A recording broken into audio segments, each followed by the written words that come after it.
AITA for refusing to let my parents and twin sister move in after they threw me out over her lie. By the time my family stood on my porch like they had a right to be there, I had spent almost 20 years pretending the word home did not bother me. I'm Patrick. I'm 35, and Laura is my twin sister. Although for most of my life, she has felt less like my twin and more like the person my parents compared me to whenever they needed a reason to be disappointed in me. I live alone in a house I bought with my own money, in a place so quiet I can hear the refrigerator hum at night. That probably sounds boring, but to me, boring is a luxury. I like knowing every lock works. I like knowing nobody can come into my bedroom without asking. I like knowing that when I set something down, it will still be there when I come back. Most nights, my biggest problem is deciding whether I feel like cooking dinner or eating cereal over the sink. Then my doorbell rang, and my mother, Ellen, my father, Mark, and Laura were on my porch with luggage. I saw them first through the camera on my phone. Mark stood closest to the door, shoulders squared like he was preparing to push past me.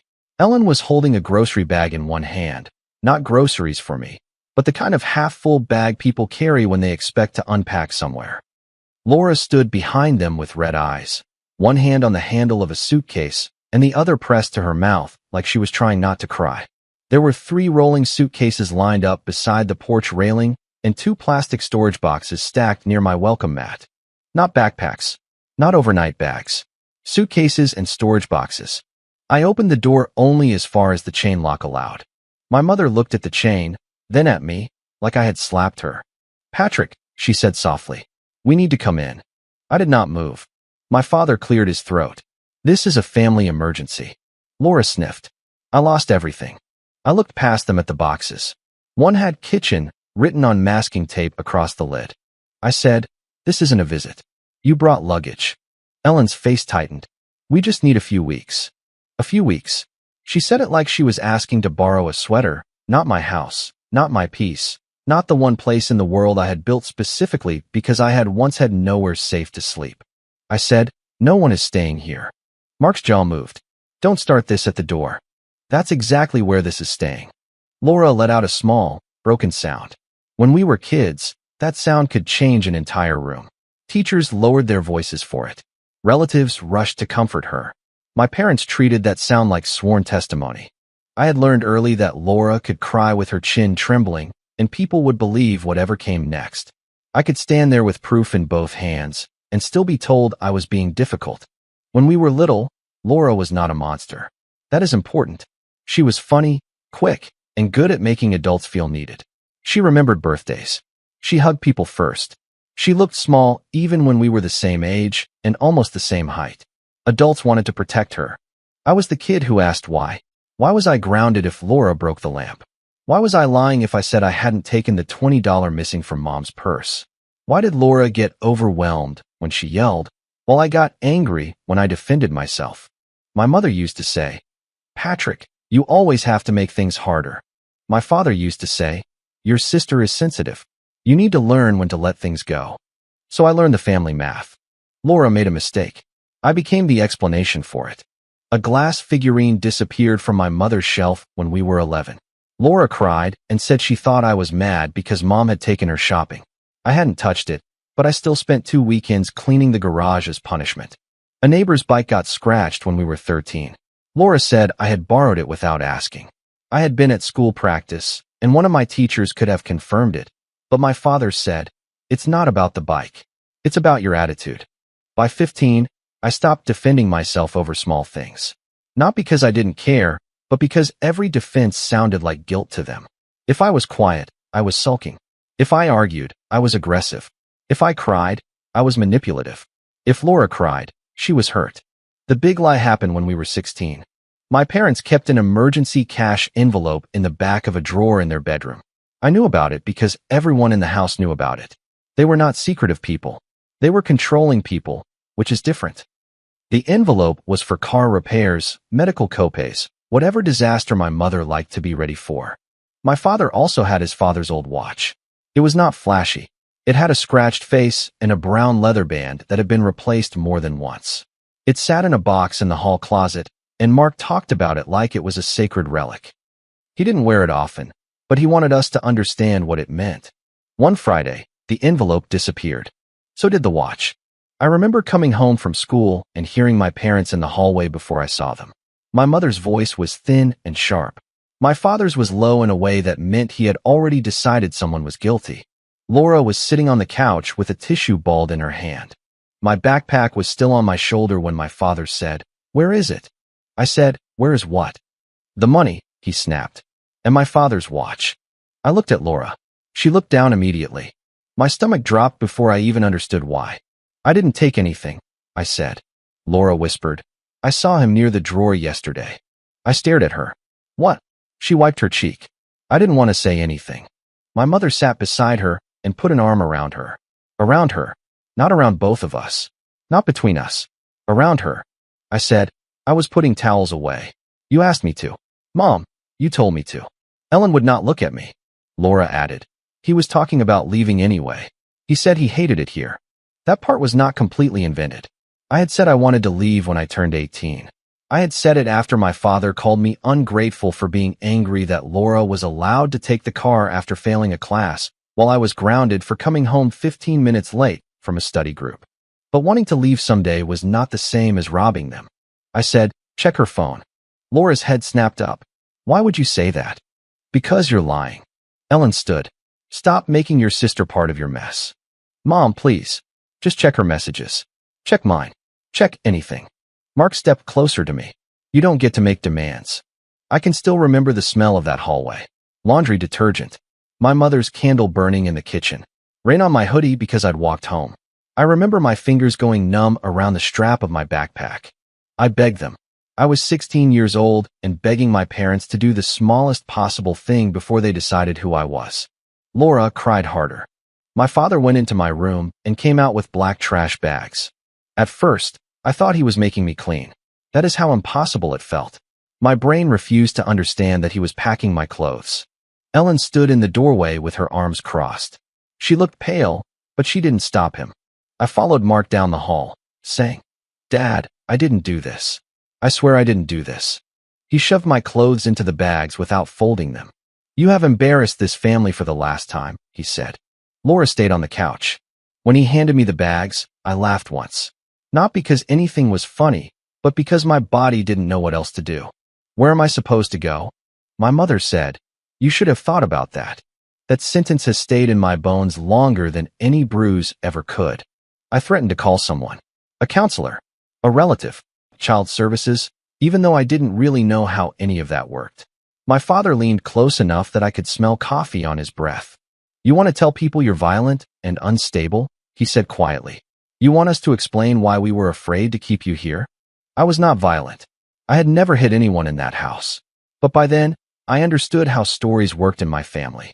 Laura cried. Mark spoke with authority. Ellen looked heartbroken, and I became whatever they needed me to be. I left with 2 trash bags, my school backpack, and a phone that my father shut off 3 days later. A friend named Caleb let me sleep in his family's basement. His mother didn't ask too many questions at first. She just put clean sheets on the old couch and left a plate of leftovers on the table beside me. I ate like I hadn't eaten in years, even though dinner had never been the problem. Safety was. The school counselor got involved after Caleb's mom called. There were meetings. There were awkward conversations. My parents said I was rebellious and difficult and had chosen to leave. I said I had been kicked out. Somewhere in an old file, there is a counselor's note that says, "Student reports sudden displacement from family home following accusation of theft." That sentence was the closest thing I got to an official version of the truth for a long time. I finished school. I worked whatever hours I could. I learned which friends' parents meant it when they said I could stay for dinner. I learned how to sleep with my wallet under my pillow. I learned not to expect apologies, because waiting for one makes the person who hurt you the center of your life. My parents tried to contact me over the years, but not in the way people contact someone they harmed. They sent messages through relatives. "Your mom misses you. Your dad is getting older. Laura feels bad that you hate her. You need to stop punishing everyone." Nobody said, "We were wrong." Nobody said, "We should have protected you." Nobody said, "You were a child." So I built a life around silence. I blocked numbers. I changed numbers. I kept documents in a plastic file box because paperwork had saved me more than emotions ever had. I bought my house, installed cameras, replaced the back door lock the first week, and kept spare deadbolts in a drawer because some habits are not rational but still make sense. Then, 19 years after my father shoved my clothes into trash bags, he stood on my porch with his own suitcase. Ellen tried again. Patrick, please. Laura's lease fell through, and we had to leave our place because things got complicated. We need time to regroup. Things got complicated, I repeated. Laura said, you don't have to make it sound ugly. I looked at her. She looked older, of course. So did I? But her face still did the same thing when she wanted sympathy. Eyes wide, mouth trembling, shoulders slightly curled inward like the world had cornered her. Mark said, we can talk inside. No. He blinked. Excuse me. No one is coming inside. Ellen's voice sharpened under the softness. We are still your parents. You were still my parents when you threw me out. Laura whispered. Can we not do this right now? I lost everything, Patrick. I nodded toward the suitcases. Apparently not everything. Mark's face turned red. Watch your mouth. That phrase used to work on me. It used to make my chest tighten. At 35, in my own doorway, with my camera recording and the deadbolt between us, it just sounded tired. I said, no one is staying here. You need to leave. Ellen pressed a hand to her chest. I never thought you would become this cold. I almost smiled. Not because I was amused, but because she still believed calling me cold would make me prove I was warm by letting them use me. Cold would have been pretending not to be home, I said. I'm answering you clearly. Mark stepped closer. The chain pulled tight as I kept the door where it was. This is not how a son acts, he said. I said, you taught me how sons are treated in this family. Laura wiped her eyes. After all these years, you still want me punished. No, I said. I want you off my porch. My mother flinched like the porch belonged to all of us, and I had just made it ugly. I closed the door. Then I did something I would not have done at 16. I did not pace. I did not call and scream. I did not throw up from panic, though my stomach wanted to. I stood in my hallway, opened my phone, and texted all three of them in the same thread. No, you do not have permission to stay at my house, enter my property, use my address, receive mail here, or leave belongings here. Do not come back without being invited in writing. I took a screenshot of the message after it sent. Then I saved the porch camera clip. 10 minutes later, the voicemail started. My mother's voice first. Patrick, I know you are hurt, but this is cruel. We made mistakes. Families make mistakes. My father's next. You need to call me. Now. I will not be disrespected by my own son. Laura's was last. She was crying. I hope you're happy. I really do. You always wanted everyone to hate me. I saved all of them. The family group chat woke up that night like someone had kicked a hornet's nest. I had muted it years earlier, but I had never left because, for reasons I hated admitting, part of me liked knowing when my name was being dragged through the mud. It was better to know where the storm was than to pretend the sky was clear. Brian, my cousin, messaged first. Man, I get you're hurt, but they have nowhere to go. My Aunt Denise did not say anything. Another cousin wrote, it's been almost 20 years. At some point you gotta move on. Laura wrote, he has a whole house and won't let his own mother sleep under his roof. Mark wrote, we will stay until things settle down. Patrick will come around. That message stopped me. Not we asked. Not we hope. We will stay. I stared at the screen until it dimmed. Then I typed, no, you do not have permission to stay at my house or use my address. Mark responded, don't embarrass this family in front of everyone. I put the phone face down and made myself dinner. Not because I was hungry, because I needed to remind my body that I was not 16 in a hallway anymore. I was an adult in my own kitchen. I could cook eggs while people lied about me. I could wash a pan. I could lock my doors. I could decide what happened next. The next morning, I checked my mailbox before work and found a white envelope addressed to Laura at my house. For a second, I just held it there, standing at the curb in sweatpants with my coffee going cold in my hand. It was a change of address confirmation. Laura had already filed something using my address. I did not open it. I took photos of the front, put it in a zip bag, and set it on my kitchen counter. By lunch, I had a voicemail from a storage company. Hi, this message is for Laura. We're calling to confirm the delivery window for Thursday between 10 and 2 for the storage container at the address on file. I played it twice. Then I sat very still. They had not come to ask for help. They had come to create a situation. Mail. Storage delivery. Suitcases. A message in the group chat saying I would calm down once they were settled. They were trying to make my house their landing pad before I could say no loudly enough for it to matter. That was when the old feeling tried to come back. The one that said no matter what I did, they would tell the story better. Laura would cry. Ellen would look disappointed. Mark would speak like a judge. Relatives would fill in the blanks with whatever made me the problem. But I was not a kid anymore. I called a lawyer that afternoon. Not some dramatic TV lawyer. Just a local attorney who handled property and tenant issues. I told him the basic version without dumping my entire childhood on his desk. His first advice was simple. Do not let them inside with belongings, he said. Do not accept mail for them. Do not let them establish a pattern of receiving mail there. Put everything in writing. That sentence made my skin crawl because it confirmed that my gut was not being paranoid. There were real reasons people pulled moves like this. He helped me draft a certified letter. It said Ellen, Mark, and Laura did not have permission to enter my property, stay overnight, receive mail, use my address, store belongings, have deliveries sent, or represent my home as their residence.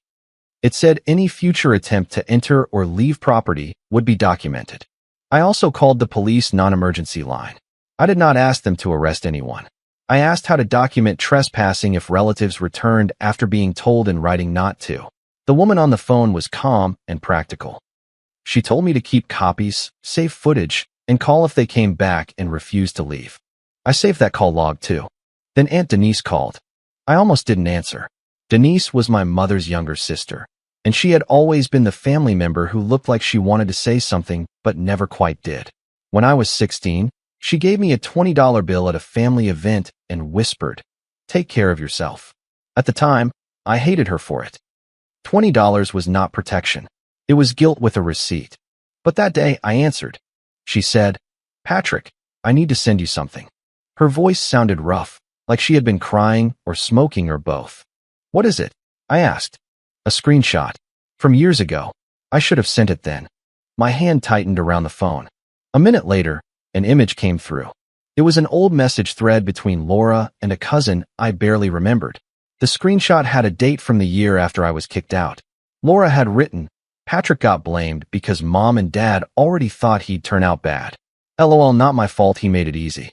Below it, the cousin had responded, "Girl, that's messed up." Laura had written, "Whatever. He was leaving anyway." I sat at my kitchen table and read those lines until they stopped looking like words. Denise said quietly, "I didn't know about it at first. Then I saw it later.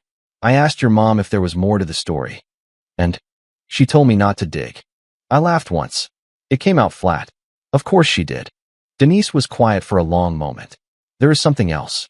Your mom left me a voicemail years ago, after I pushed her about you. I kept it because it bothered me."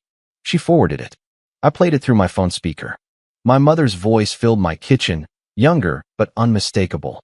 "Denise, please stop bringing up Patrick. We can't change what happened now, and bringing it up will only destroy your father. Laura is finally stable.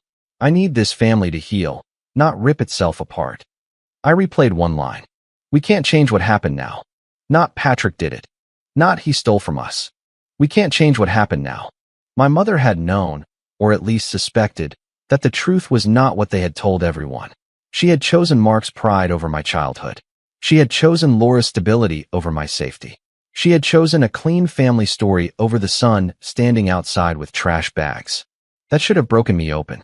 Maybe at 20, it would have. At 35, it did something colder. It organized me. I went to the plastic file box in my closet. Inside were school records, old letters, printed emails, the counselor's note, and a folded copy of the first paycheck stub I had ever saved because it proved I could survive. I found the counselor's note and added it to the folder. Then I searched an old email account I barely used anymore. Years before, Laura's ex-boyfriend had messaged me. I had never answered. At the time, I thought it was just another person trying to drag me into family garbage. His message was still there. "Patrick, I know this is random. Laura told me you got blamed for the money and watch back in high school. I was the guy she was with then. I didn't know what she told people until later. She sold the watch because I owed money and she was trying to help me. I didn't ask her to blame you. I know that doesn't fix anything. Sorry." I had read it when it came in. I remembered feeling sick and then putting it away like a hot pan. I had not used it because using it meant walking back into the house I had escaped. even if only through messages. Now I printed it. By the end of the week, I had a folder. Porch footage stills. My written text denying permission. Voicemails from all three of them. The change of address envelope. The storage company voicemail transcript.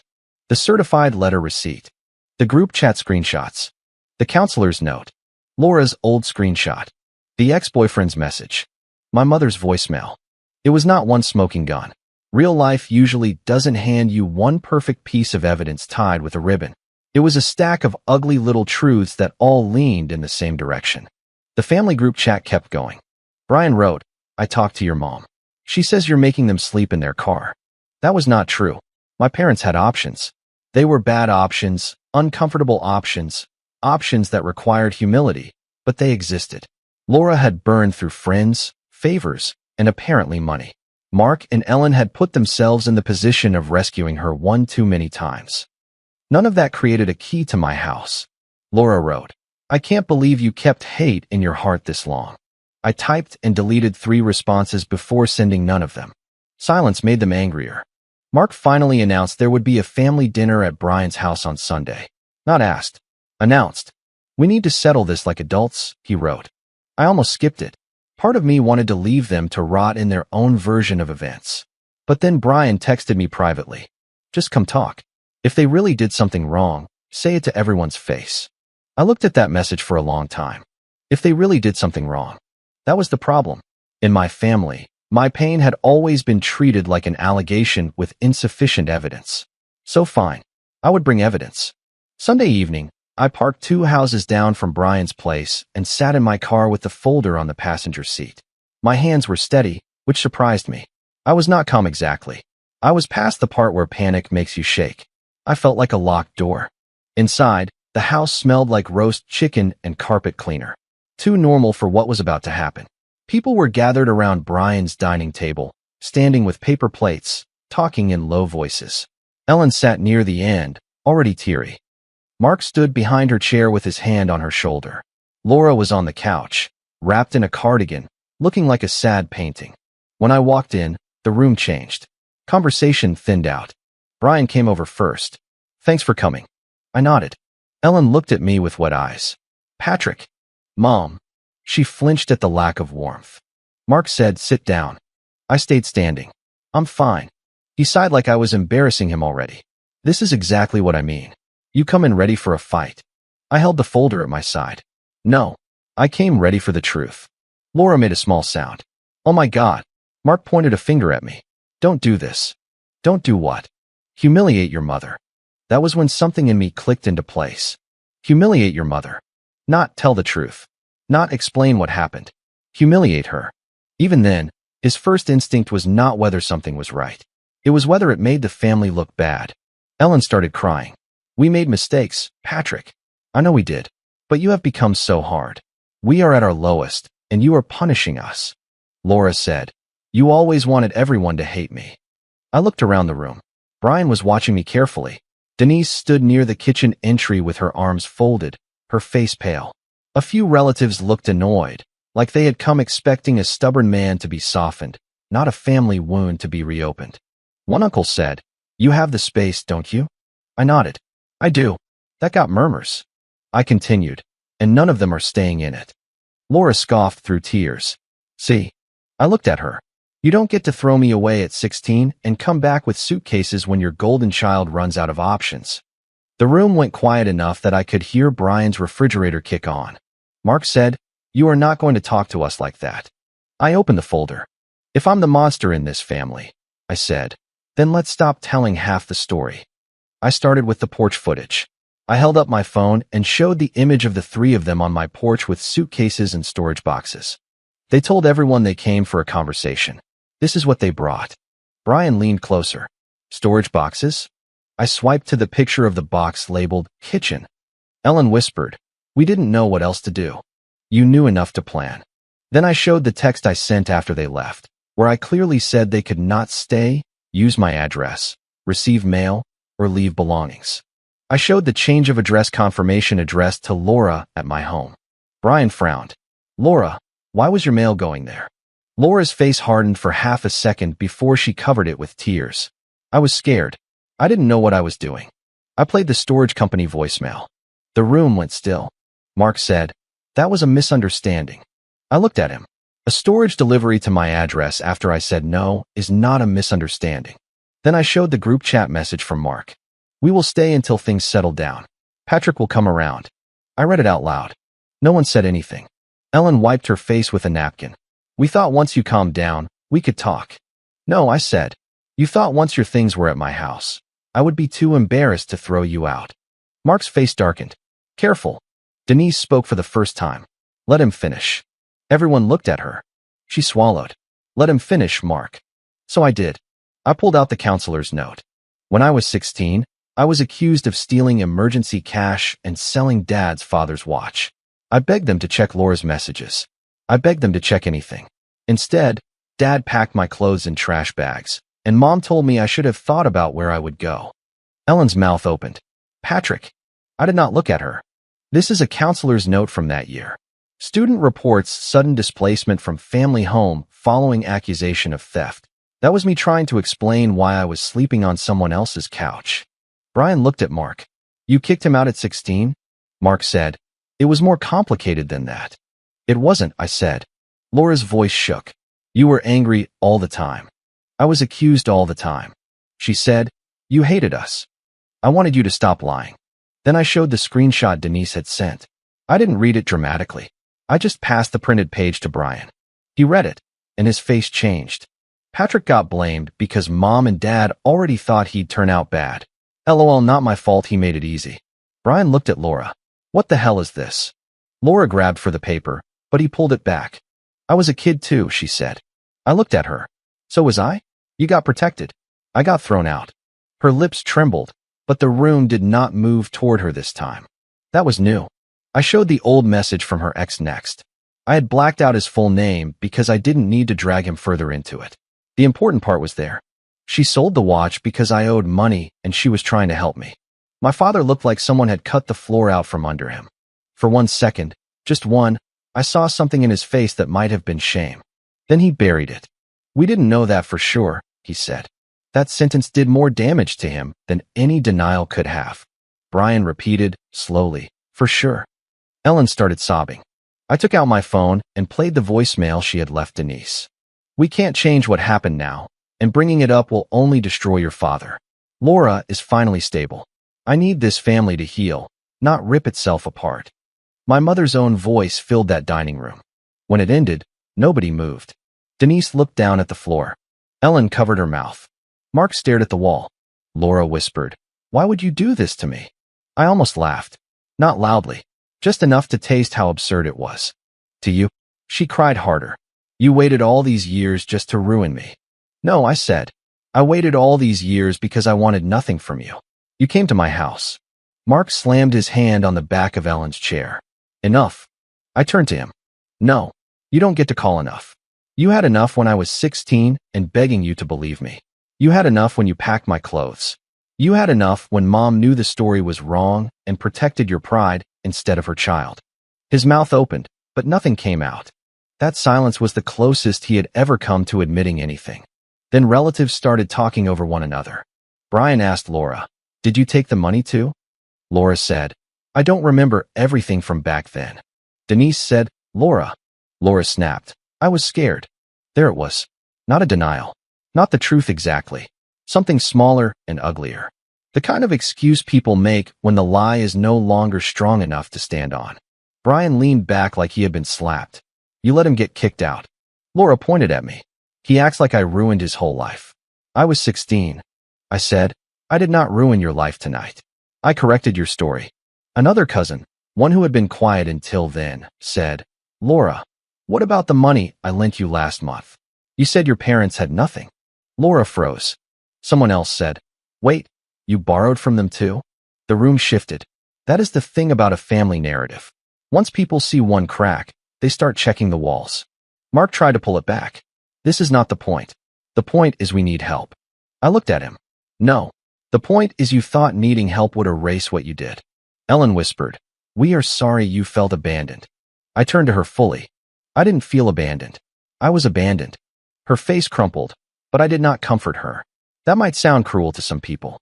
It would have sounded cruel to me once.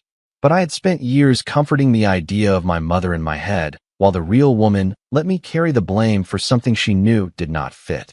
Mark said, quieter now, "Where are we supposed to go?" I pulled a folded paper from the folder and set it on the table.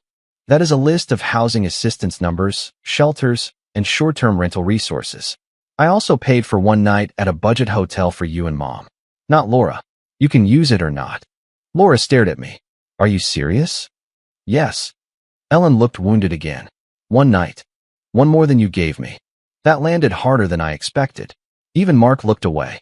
Brian rubbed his forehead. "Patrick, I didn't know all this." "I know," I said. And that was true. Brian had been loud in the group chat, but he had been working with the story he was handed. It didn't make him innocent exactly, but it made him different from the people who created the lie. Laura stood up suddenly. "I can't be here." No one stopped her right away. That was new too. She grabbed her purse and walked toward the door, then turned back like she expected my mother to follow. Ellen started to rise, but Denise put a hand on her arm. "Ellen," she said, "let her go." Laura looked betrayed. For once, the room did not rearrange itself around her tears. I picked up my folder. Mark said, "You think this makes you better than us?" I thought about it. Not for long. "No," I said. "It makes me done." I left before anyone could turn the night into another debate about my tone. The next morning, I sent the certified letters. One to each of them. I also scanned every document and saved copies in 2 places. I contacted the storage company and informed them in writing that no delivery was authorized at my address. I marked Laura's change of address confirmation, "Not at this address," and returned it to the postal service. Then I changed my lock code.